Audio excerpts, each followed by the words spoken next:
everybody has a different temperament and personality, and it's something that has to be developed, over a period of time. We all must deal with that dark side of our nature, the positive side of our nature, and it isn't that it ever gets done or finished, but that we should suppress those things that would cause us trouble, not only within ourselves, but cause us trouble with someone else. You're not aware of that conflict going on. Because conscious attention doesn't need ordinarily focus upon it. And so you don't get involved, and you're not anxious about what party is winning and what party is losing. They're keeping up a kind of balance. It's a spiritual battle. And it's taken people thousands and thousands of years to figure this out. You can find that and just look inside. Inadequacy, weakness, susceptibility to temptation, narcissism, pride, envy, revenge, resentment, frustration, lack of faith, all of that. So we spend a lot of our energy, a lot of our time, a lot of our work and our thoughts on how much stuff can I get, how much can I accumulate. And the problem that comes up with this is that if you believe that you are what you have, if you really believe that, so we have almost like a dilemma. If I am what I have, then when I don't, I'm not. I start to get really terrified. I start to get really scared when I don't have as much stuff as I want to have, or when other people have more stuff. So we spend a lot of our energy comparing ourselves to what other people have. Jump on the positive side of whatever you want. See if you can't help out in this warfare, in this push-shove match. That's the key. That's why the old wise man said, we must learn to love and hate. So underline that. You must learn to love and hate. And the illustration he used was, you must learn to love good and hate evil. But the major key to your and my future, the major key to you and mine being able to put our lives together, to get up and move forward, the major key to creating the next greatest version of ourselves and looking out for our families and improving our lives and our community. The major key is you. It's me. It's all of us. We have to decide that we're going to take responsibility.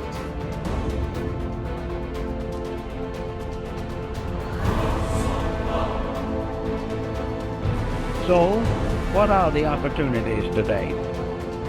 Probably one of the best forms of growth that we can work with now is cooperation and service to each other. The individual finds perhaps the greatest basic joy that there is in the human composition when he brings joy or releases joy through other persons. One of the simplest things we can do is to plan a program of helpfulness, a program of not thinking about ourselves, but earning the respect, admiration, confidence, and affection of other people. It is something to look back quietly upon a good deed that has brought security to another. And this type of backward looking is probably the most cheerful as possible. So service to others. If you do not know what to do, help someone in desperate trouble. Forget being deprived of a few hours of television or being requested to turn away from some ordinary leisure that you have planned. But try to see what you can do to help other people. Now, if you have special trained abilities in these matters, there are many opportunities that open themselves to the person who really wants to help.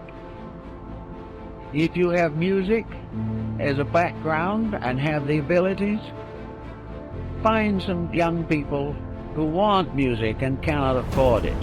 And instead of sitting around gossiping or answering phone calls, take these young people and try to educate them or help them in their musical lessons. If you are in business, take young people who need business training. They will not get proper training in school, but they can get it from someone who has been through it and knows what is right and knows what should occur and what should not occur. Everyone can do something, and out of the best they have done themselves, share with another. Then there are things you can do for yourselves. If you are not in a position or do not feel equipped to work with other people, then work with yourselves.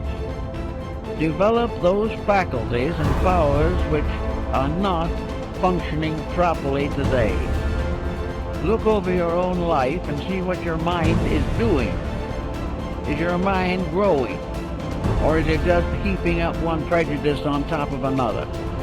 Watch your thoughts and see whether or not you're instinctively criticizing things you do not understand, or have developed powerful prejudices which interfere with justice and judgment. Look over your own nature and then go to work on the problem that you find needs attention.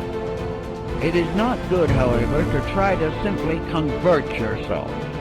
To sit down and say, I shouldn't hold that attitude, is usually not very meaningful. What you really should do if you dislike a certain condition is get into that condition yourself. Move in on it and find out why people think the way they do. Instead of criticizing from some set point within yourself, find out why other people are not more successful in their judgments.